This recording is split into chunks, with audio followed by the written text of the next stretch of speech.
In 1966, Cleve Backster, a CIA polygraph expert, decided on a whim to hook a lie detector up to a potted plant. What happened next stunned him. When he merely thought about burning one of its leaves, the machine registered a strong reaction. Even though he hadn't taken any action at all, the plant sensed human intention. Now, if a plant can perceive the invisible energy you emit, what do you think is happening with the people around you? And more importantly, do you even realize what kind of energy you're putting out every single day? Welcome back to Metaphysical Insights, the channel where we decode the mysteries of energy, consciousness, and the unseen forces shaping our reality. That story I just shared? It's one small but powerful example of something essential. Energy, even when unseen, is very real, constantly moving, constantly influencing your life, moment by moment. And here's something even more powerful, something few people ever tell you. You're not just affected by the energy around you, you can actually sense it, control it, and even transform it. But what exactly is this energy? How can you recognize it? And more importantly, how can you master it, instead of unconsciously getting swept away by it? Today, we're diving deep into 13 foundational principles of the human energy field, explored through science, spirituality, and real-world application, so you can start using them right after this video. Ready to tap into your own hidden power? Let's begin. And hey, if you're as fascinated by these invisible forces as I am, make sure to drop a like and subscribe to join the Metaphysical Insights community, where we're building a space of awareness, growth, and high-vibe transformation. The invisible energy field, myth or reality? Have you ever walked into a room where no one has said a word, yet the air feels heavy, like something is hanging in the atmosphere? Or on the contrary, just by being near someone, you feel calm, light, at ease, and you can't quite explain why. That's not just a fleeting feeling. Science, religion, and philosophy all have long tried to decode what many today call an energy field. The question is this something mystical, or does it have a solid foundation? The HeartMath Institute in the US doesn't deal in vague theories.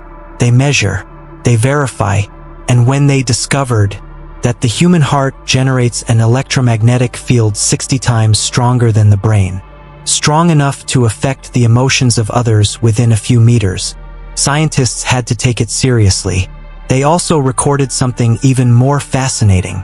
One person's emotional state can sync with another's, much like how electromagnetic waves align in phase. If you think this is just psychological, let's look at quantum physics. The famous observer effect proves that simply observing can alter the outcome of an experiment. In other words, consciousness, something seemingly immaterial, can intervene in the material world. Even scientists themselves were unsettled by this discovery, because it shattered the old idea of an indifferent universe, where humans are merely spectators. What's interesting is, these concepts aren't new. You'll notice they've existed across cultures for centuries. In Christianity, the image of saints with glowing halos isn't just symbolic. It illustrates a transcendent state of mind. Pure energy so palpable can be seen through perception. Hinduism and Buddhism talk about aura, prana, and chakras, energy flows within the body that directly affect health and spirit. Traditional Chinese medicine has practiced regulating qi for thousands of years through qigong, tai chi, and acupuncture. Could it be that all these civilizations from east to west have been referring to the same phenomenon, just using their own languages and symbols? In fact, more and more researchers are beginning to revisit this question. You might think it's all about belief, but think about Steve Jobs. The Apple founder was famous for his spiritual sensitivity.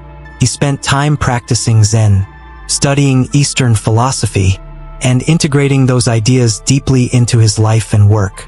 Jobs didn't just create products, he infused them with vision, intention, inspiration, something people often sense the moment they hold an iPhone, as if it carries the energy of its creator. So, is the so-called energy field real? Or is the very fact that you're reading this right now and feeling something stirring inside already your answer? Belief, the first gateway to energy awareness. Why can a sugar pill ease pain, stabilize blood pressure, even help patients recover faster, when chemically it has no real effect? The placebo effect is undeniable proof of something modern science is often hesitant to admit.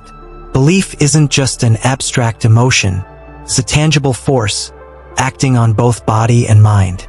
You believe, your body responds. You doubt, every door shuts. The problem is, many people get stuck right there.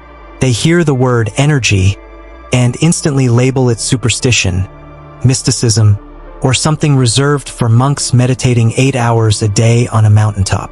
What they don't realize is, just like muscles weaken when unused, the ability to sense energy, or more bluntly, to be aware of oneself, atrophies when constantly denied. Take Michael Phelps, the most decorated Olympian in history. He once said his victories didn't come down to muscle or technique alone. Most important was the absolute belief that he had already finished the race before even diving in.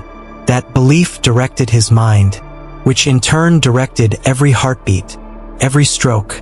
You might call it mental toughness, but it's also how he tapped into and harnessed his internal energy field, not through lofty philosophy, but through unwavering belief. You might argue, it's just suggestion, psychology. Fine, but think about it. If belief can trigger hormone release, boost the immune system, even push physical limits, why couldn't it be the start of sensing energy? The point isn't whether the belief is right or wrong. It's about unlocking the potential. You don't need to follow Hinduism. You don't need to meditate in Tibet. You just need to be willing to believe. Believe there's more than what the eye sees, more than what logic tells you. It's like standing before a Van Gogh painting. Some people see messy brushstrokes. Others get pulled into a depth they can't explain. Same image, two experiences. Because one person allows themselves to feel. You can deny it, or you can ask, what would happen if I opened that door? The real question isn't, is energy real? The real question is, are you willing to believe so you can see it? Signs you are subconsciously sensing energy. Have you ever wondered how you know someone is standing behind you, even without hearing footsteps or seeing them? That sensation along your spine, like someone's touched you though no hand is there. Or when you pass by a cemetery, an old temple, suddenly the air thickens, a chill creeps in, and no one needs to tell you ghost stories. You feel something out of place. We often dismiss these feelings. We chalk them up to imagination or fleeting sensitivity. But if you pause, if you pay attention, these moments are when you're picking up signals from the energy fields around you. And interestingly, science doesn't deny it. Albert Mehrabian, a renowned psychology professor, extensively studied nonverbal communication. His findings surprised many. Only 7% of human communication comes from spoken words. The remaining 93%? Nonverbal. Gestures, eye contact, tone, and signals we can't easily name. When you meet someone and feel a faint tingling in your palms, it's not just the weather, not just nerves. It's your nervous system reacting to their energy. You don't need to believe in chi or aura to feel it. Your body registers it before your mind even catches up. There's an interesting story about Nikola Tesla, the man often called the father of electricity. Tesla once said he could see his ideas and inventions as vivid images, as if they physically existed before him. That wasn't hallucination. Tesla had a heightened ability to tap into energy and information fields, so intensely that they became inner visions. Some call it genius, but at its core is a deep connection to something we all sense, though most of us can't quite name it. If you've ever walked into a room and immediately felt uncomfortable, even though no one said anything obvious, that's energy speaking to you. Tension, pressure, they register in your body faster than any words. And you react, sometimes by leaving, sometimes by unconsciously tensing up, not even knowing why. The question isn't whether you sense energy. You do, every day. The question is, are you noticing it? Are you paying enough attention to realize that chill down your spine isn't random? That someone's glance isn't just a look, but part of an invisible energy exchange, constantly flowing between people, between you and your surroundings? It's not superstition, it's awareness, recognizing you're living in an ocean of energy, and every vibration you feel, no matter how subtle, is a precise signal. Your body's picking up, every second, every moment. The real question is, are you tuned in enough to listen? Breathwork, the golden key to activating your energy.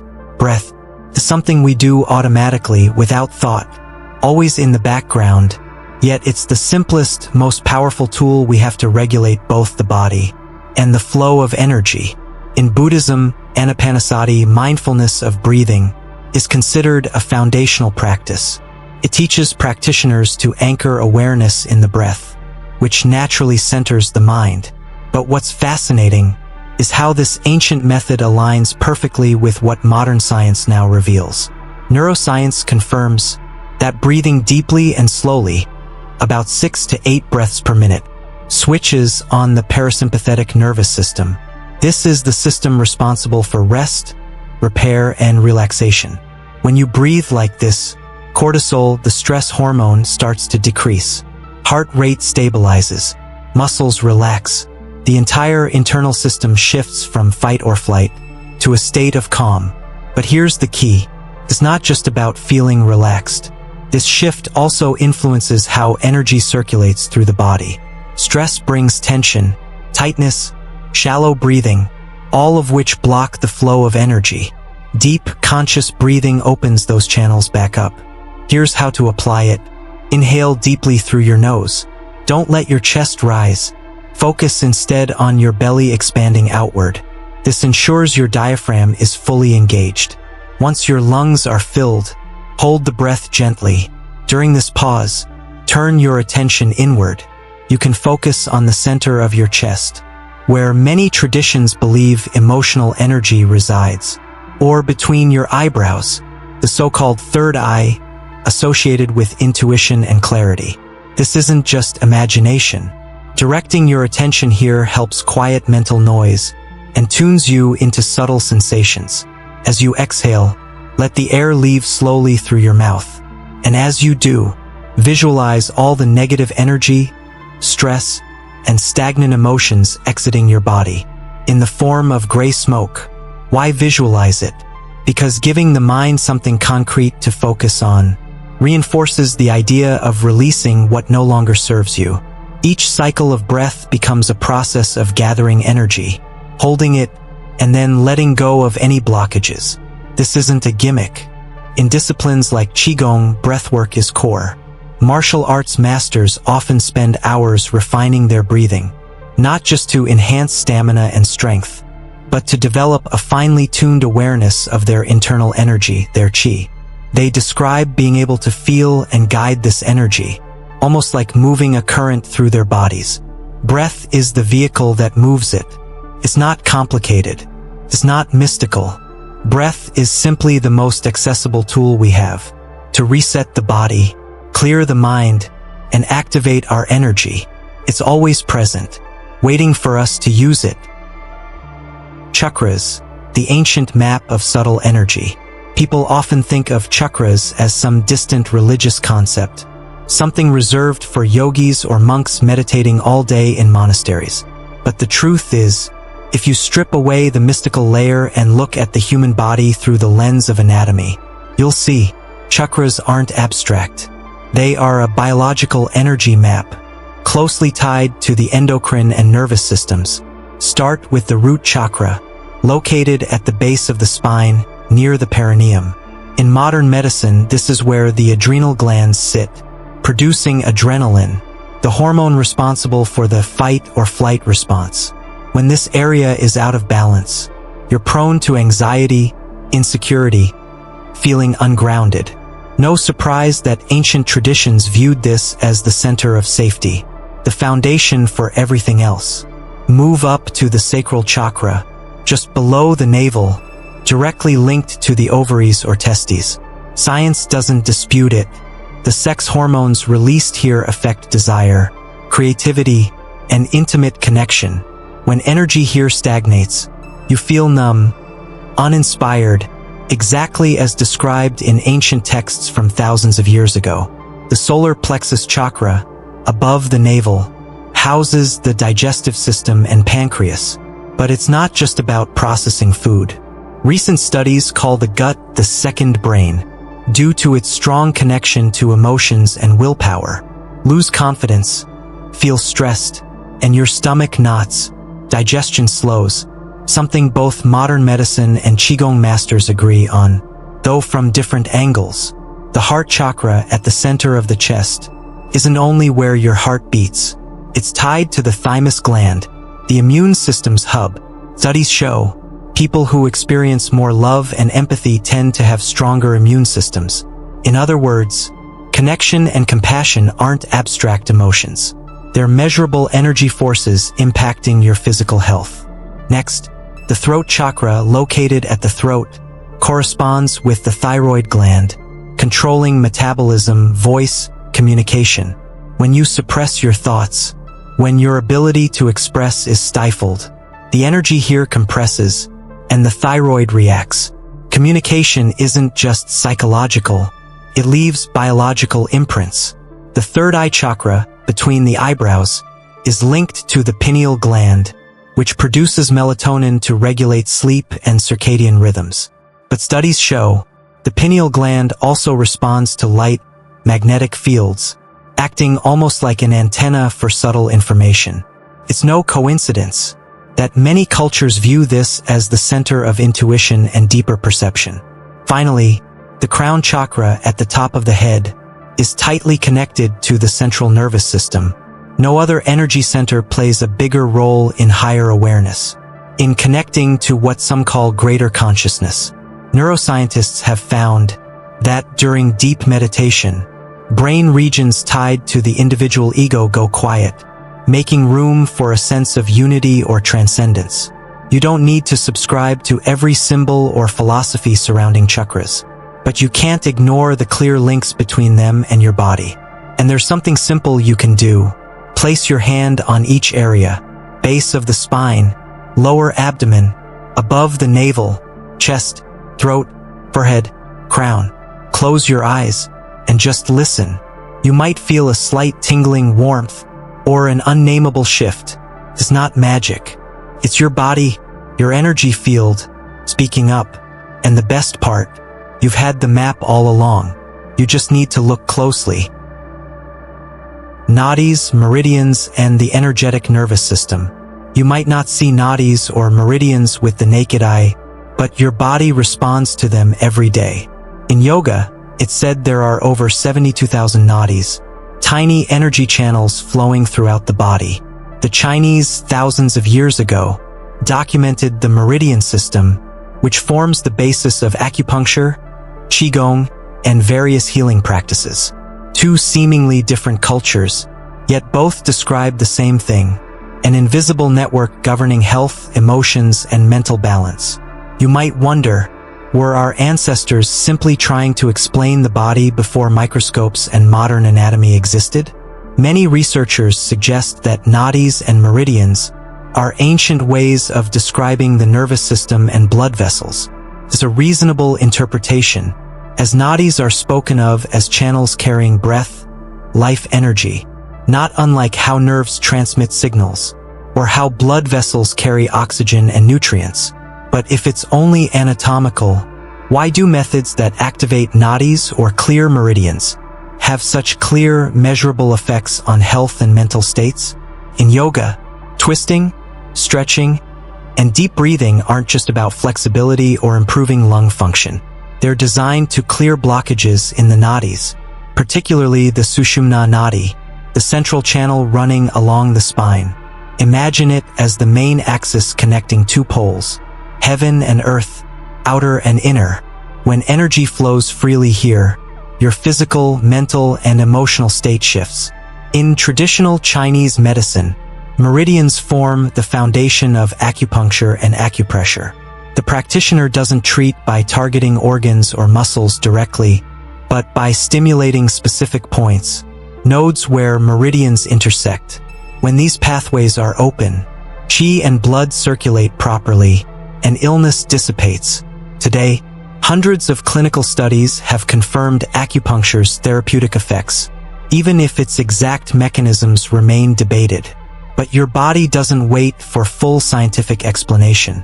It simply responds when unblocked. If you've ever experienced an acupressure session, or gone through a gentle yoga flow combined with steady breathing, you know that feeling. It's not just muscles loosening. It's as if something is flowing along your spine, through your limbs, radiating into every cell.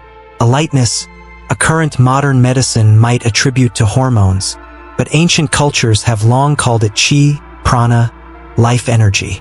And maybe the most interesting part is this. Whether or not you believe in nadis or meridians, whether you see them as metaphors or real systems, your body is still operating under those principles. The question isn't whether they exist. The question is, are you paying enough attention to feel when that flow is blocked, or when it moves freely? Are you willing to place your hand on your spine, take a deep breath, and imagine that current running through you, exactly as your ancestors described thousands of years ago? Because sometimes, your body understands far more than your reasoning mind. Feeling energy with your hands beyond illusion. You might think that feeling energy with your hands is just imagination. A bit of heat, a bit of suggestion, and your brain tricks itself into sensing something between your palms. But try something simple. Rub your palms together vigorously until you clearly feel warmth spreading. Then, separate your hands about 10 centimeters apart, close your eyes, and slowly move your hands closer and farther apart. Without anyone telling you, you'll feel a slight resistance, like two magnets repelling each other, or a faint tingling, a subtle vibration in the air. Many physicists are skeptical, because what you're sensing can't be weighed or measured with standard instruments. But if it's pure imagination, how is it that thousands of people worldwide, from Chinese Qigong masters to Japanese Reiki practitioners, describe the same experience with uncanny precision? They don't just feel it, they manipulate this energy to heal, ease pain, release tension, even aid recovery in cases modern medicine struggles to explain. Reiki, the well-known Japanese healing technique, is built entirely on sensing and directing energy through the hands. Research has shown that in many cases, Reiki's effects can't be written off as mere placebo. Recipients often display measurable physiological changes, slower heart rate, lower blood pressure, and a shift to a deeply relaxed nervous state. A person can't suggestively regulate their hormones or boost immune response unless the body is genuinely reacting. Modern neuroscience is beginning to catch up. The palms contain one of the highest concentrations of nerve receptors in the body. Every touch, every microvibration is instantly registered.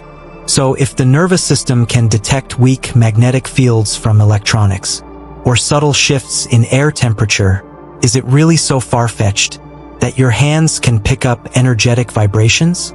It might start as a playful test, rubbing your hands, moving them, closing your eyes, feeling. But the moment you realize there's something tangible between your palms, not empty space, but something unseen, yet unmistakable, you begin to understand why Qigong masters can project force from a distance, or why a Reiki practitioner can affect a patient without physical contact. The question isn't whether energy exists, it's whether you can focus and refine your awareness enough to notice that your body interacts with it every day. No measuring device required.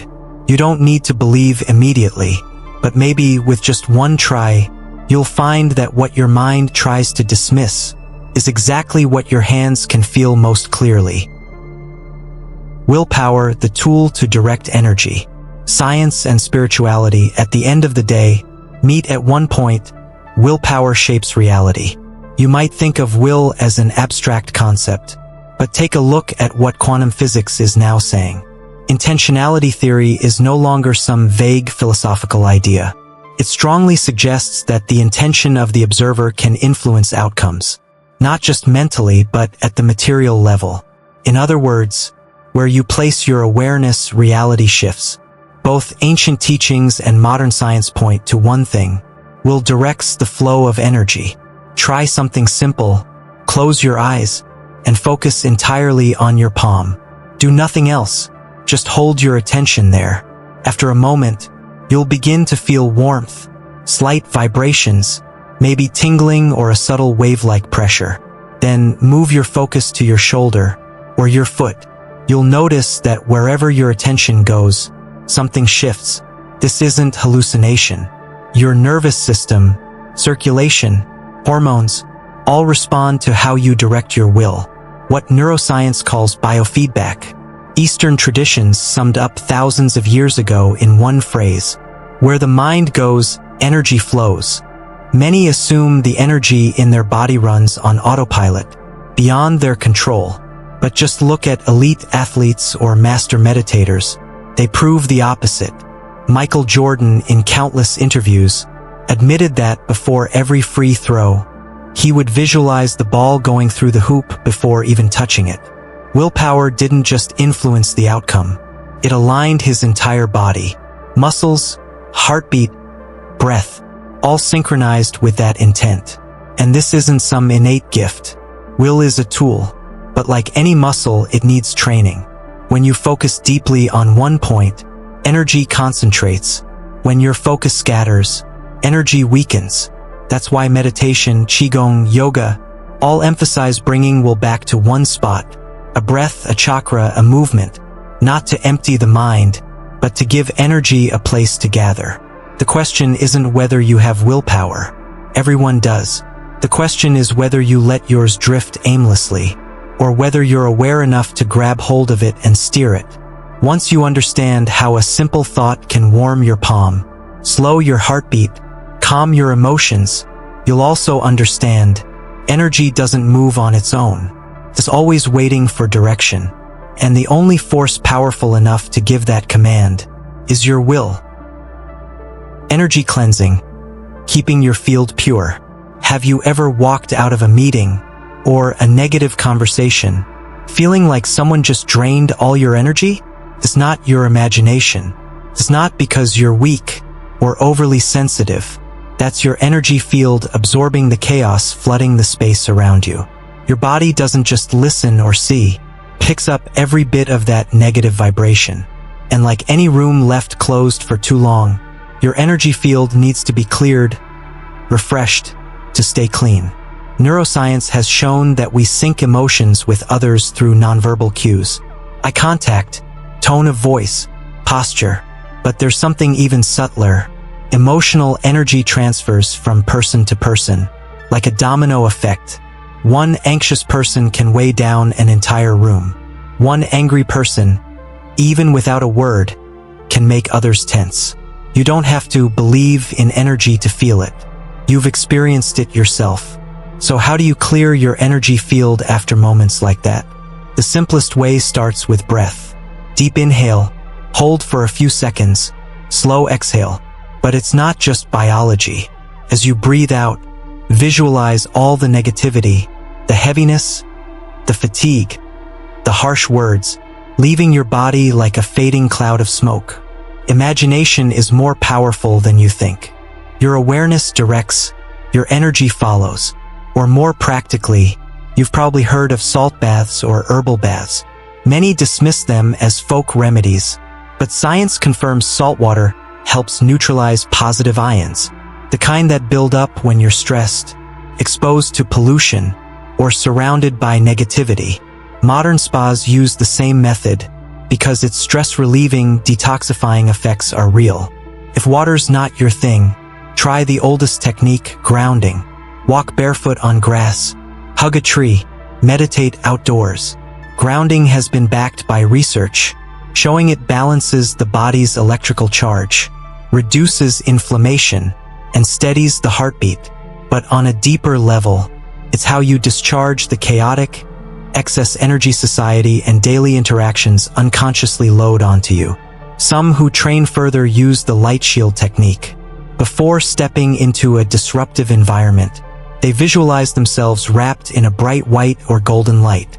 This isn't a wall to block others. It's a filter. You still engage, but your energy boundaries stay intact. In the end, it's not about whether you practice all these methods.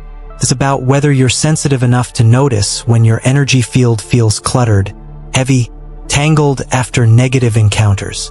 Once you recognize it, clearing your field stops being a hack and becomes essential maintenance, keeping yourself clear, sharp, and in control of how you exchange energy. Because just like keeping your home clean, your energy field needs regular cleansing, unless you want to carry someone else's trash around all day. Transmuting negative energy from lead to gold. Most people, when faced with negative energy, instinctively want to avoid it, push it away, like sweeping trash out the door. But those who truly master energy know, avoidance is temporary. Masters don't stop at repelling negativity. They know how to transform it, turning heaviness into inner strength, right then and there, without needing to escape. Focus on the area just above your navel, known as the solar plexus. Biologically, this is the center of the sympathetic nervous system, responsible for processing strong emotions, fear, anger, anxiety. When under pressure, this area tightens, like something squeezing it, but it's also the place where you can actively transform energy. Close your eyes, bring your awareness to your abdomen, and visualize a bright golden flame burning steadily. Instead of trying to push your worries away, feed them to the flame. Anger, stress, all of it burns down to ash. You're not forcing emotions to disappear.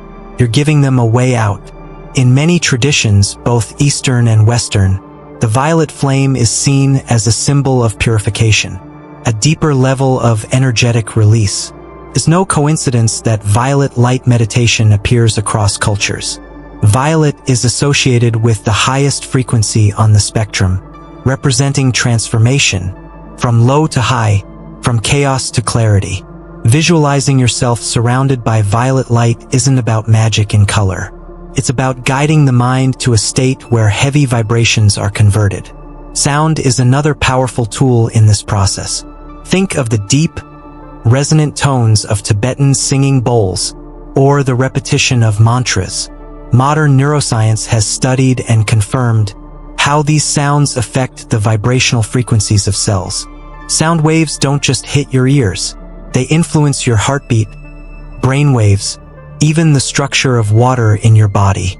When sound touches your energy field, it breaks up stuck, hardened energy blocks that words or thoughts can't reach. Transmuting negative energy isn't mystical. It's a skill you can develop. The question is, will you let heavy emotions settle and linger, or will you actively use your body, your willpower, your breath, imagery, sound, to melt them into something else? Energy doesn't vanish. Those who master it simply know how to recycle it. You don't have to be a meditation master or Qigong expert to do this. You just need the awareness to realize the pressure, the negativity, they can become fuel if you know how to light the fire. Tools to enhance energy: crystals, symbols, sound. When it comes to mastering and directing energy, many assume it's all about willpower and the body.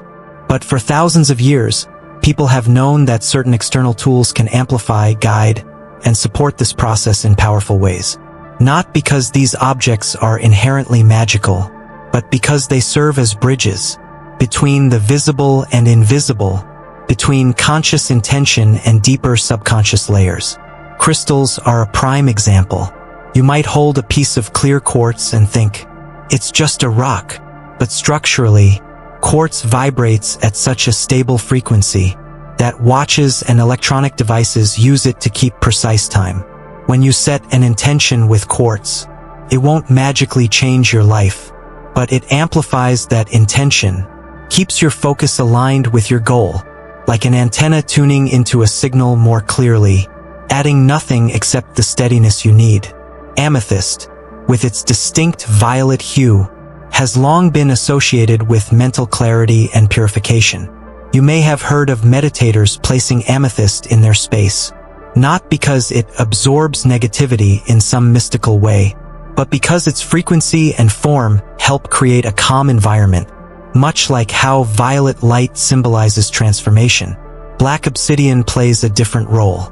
Formed from cooled volcanic lava, it carries a grounding, dense energy, acting as an anchor. Step into a space filled with chaotic energy, and black obsidian won't repel it. It helps you hold your boundaries, keeping your energy field stable and unaffected. Beyond crystals, symbols have been tools ancient cultures mastered early on.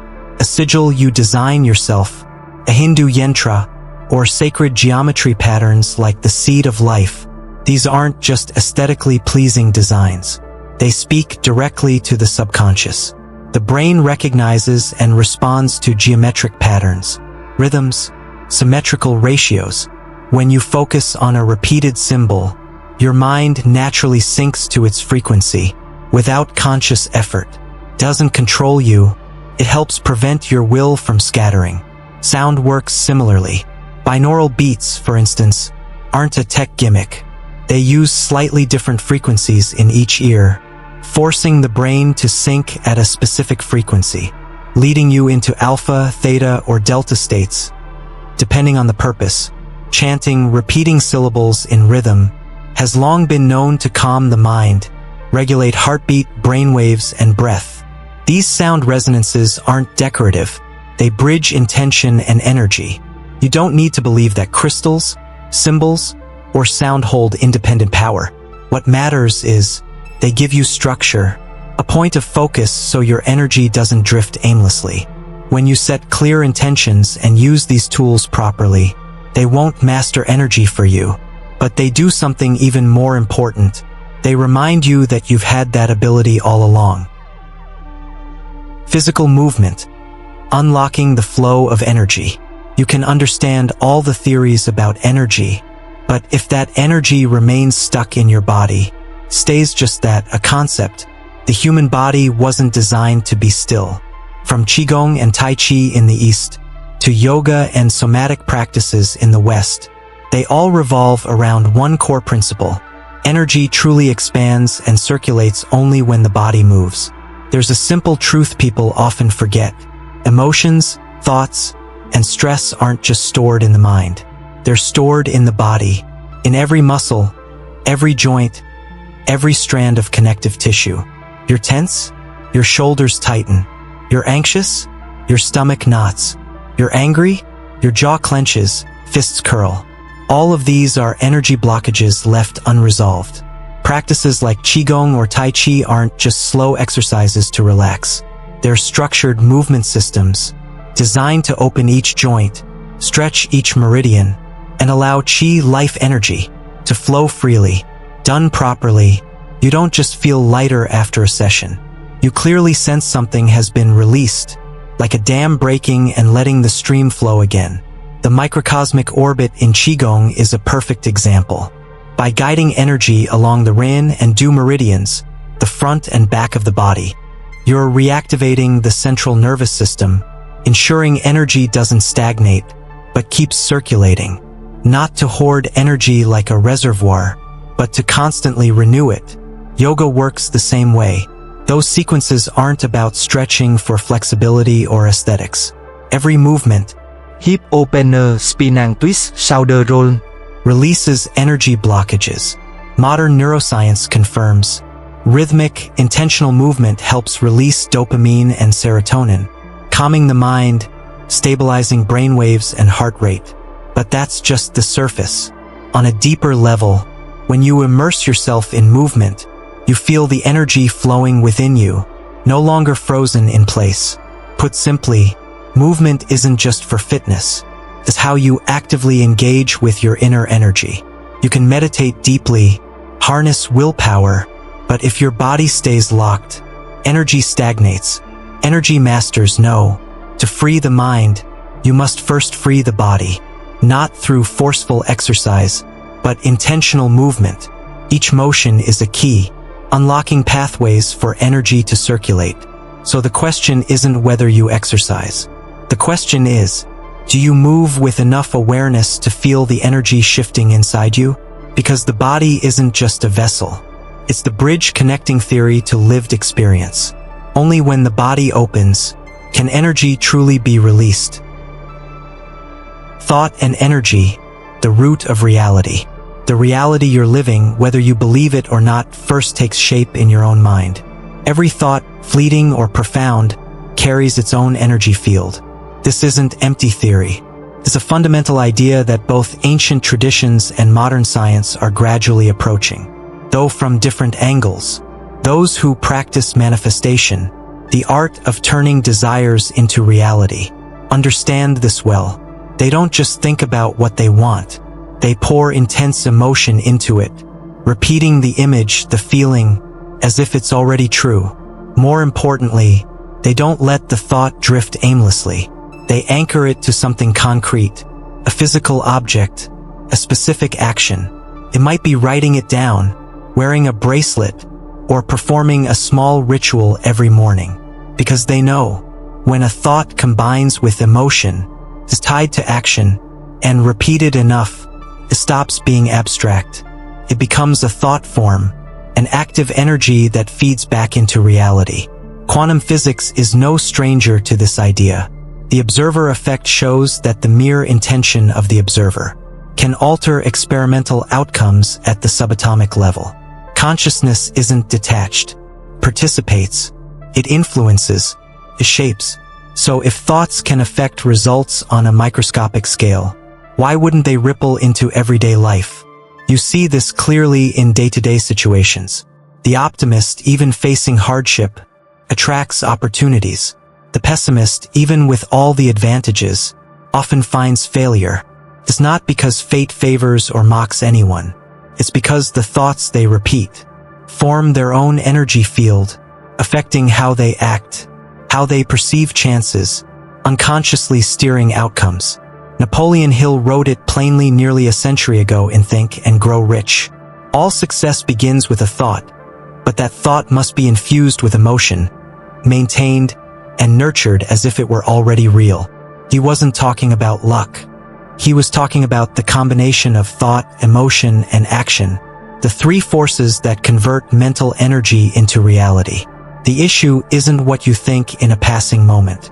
It's what you think every day, how you attach feeling to it, how often you repeat it, and whether you anchor it in concrete action, to lock it into the real world. Thought forms aren't some esoteric concept. They're the way you shape the world around you, through the thoughts and emotions you allow yourself to feed and repeat. Call it energy, call it brainwaves, vibration frequency, or simply belief. No matter the label, the root doesn't change. Thought doesn't just reflect reality, creates it. And the real question is, what kind of thoughts are you planting in your energy field? Because those thoughts are quietly building the world you're living in. You see, energy isn't something distant or mysterious reserved for a select few. It's always around you, in every breath, every glance, every thought you have each day. The real question is, will you let it unconsciously control you, or will you take charge? If you found this video helpful and want me to dive deeper into energy, consciousness, and how to apply it in your daily life, don't forget to hit like, subscribe, and turn on the notification bell. It not only helps the channel grow, it's also the motivation for me to keep bringing you more valuable insights. See you in the next video, where we'll continue unlocking the hidden power within you.